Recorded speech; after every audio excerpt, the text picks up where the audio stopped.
बेटा सरकारी अफसर बन गया है, दिन भर खूब काम करता है, इतना पैसा कमाता है। बहुत बहुत बधाई हो चालू। वैसे मेरा बेटा भी डॉक्टर है। आजकल पढ़ाई बहुत जरूरी है। 2001 करके मेरे बेटे ने डिग्री हासिल की है। डिग्री तो बहुत जरूरी है। अब देखो मेरा बेटा भी पढ़ लिख कर लॉयर बन चुका है। काम इतना होता है उसको, हमारे पास तक बैठने की फुर्सत नहीं है मेरे बच्चों को। अरे राधा, तुम क्यों इतनी चुप हो? तुम बताओ तुम्हारा बेटा क्या करता है? मेरा बेटा तुम्हारे बेटे जैसा पढ़ा लिखा नहीं है। वह एक मामूली किसान है, पर मेहनत बहुत करता है। तभी वहां से पहली महिला का बेटा आता है और अपनी माँ को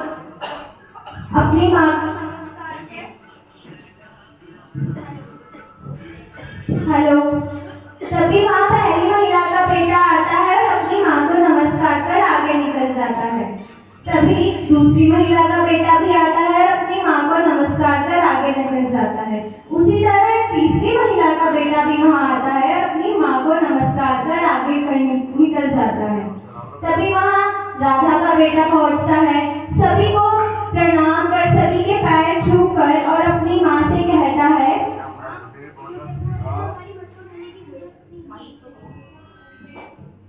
अरे माँ, तुम तो इतना भारी मटका उठा रही हो, मुझे बोल दिया होता। अरे नहीं नहीं बेटा, तुम्हें क्यों बेवजह तकलीफ देती? अरे माँ, इसमें कैसी तकलीफ? ये कहकर राधा और राधा का बेटा वहां से चले जाते हैं। इसके बाद जो तीनों महिलाओं के बीच वार्तालाप होता है, आइए सुनते हैं। किसान जो ठहरा करने को है भी क्या? मेरे बेटे के पास इतना फ्री टाइम नहीं जो ये काम ही वही करे।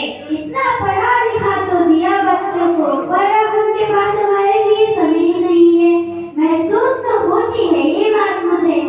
महसूस तो मुझे भी होता है बहन। कम से कम राधा का बेटा उसका ध्यान तो रखता है। मेरे बेटे ने कभी पास बैठकर तो बात भी नहीं की मुझसे। तभी दोनों महिलाएं सोच में पड़ जाती है और तीसरी महिला बोलती है, अब तुम दोनों क्या सोच रही हो? सोच में पड़ गई हूँ मैं क्या बच्चों को ना पढ़ाई लिखाए? अरे नहीं नहीं, पढ़ाई लिखाई तो बहुत जरूरी है जीवन में, पर साथ ही हमें व्यवहारिक ज्ञान भी सिखाए। जैसा कि आप सभी ने देखा, इतने पढ़े लिखे बच्चों ने अपनी माँ के सर पर रखी भारी घड़े पर जरा भी ध्यान न दिया, और कैसे एक किसान ने सबका आदर सत्कार कर अपनी माँ के सर पर रखे घड़े को तुरंत उठा लिया ताकि उसकी माँ को जरा भी कष्ट न हो। जीवन में सिर्फ शिक्षा ही काफी नहीं, बच्चों को हमें व्यवहारिक ज्ञान भी सिखाना चाहिए। और ऐसा सिखाने का एक ही तरीका है, हम सब अपने माता पिता का आदर सत्कार करें। क्योंकि बच्चे जो अपने आसपास देखते हैं वही सीखते हैं। आप बच्चों को मंदिर लेके जाओगे, वो भी आपके साथ मंदिर ही जाएंगे। अगर आप अपने बड़ों के साथ बुरा व्यवहार करेंगे तो आपके बच्चे भी आपके साथ ऐसा ही करेंगे।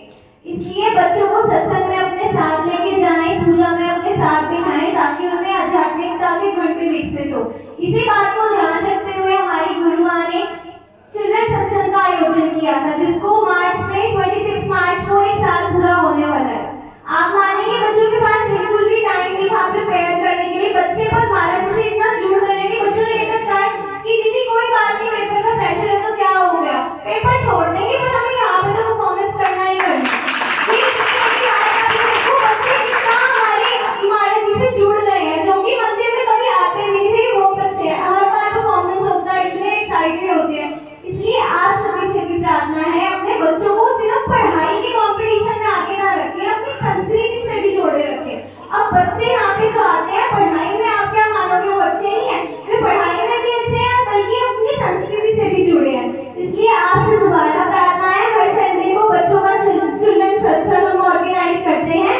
आप अपने बच्चों को भेजें और भक्ति से जोड़े रखें, क्योंकि मैंने एक जगह सुना था, जो भक्ति होती है ना, वो बच्चों के लिए ना एक सुरक्षा कवच बन जाती है। उसमें बच्चों को पता हर चीज होती है, जहाँ सही है वहाँ गलत भी है, अच्छी चीजें भी होंगी, बुरी चीजें भी होंगी।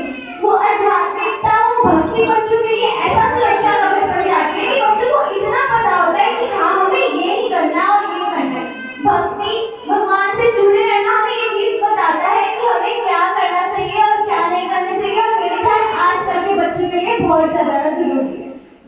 हेलो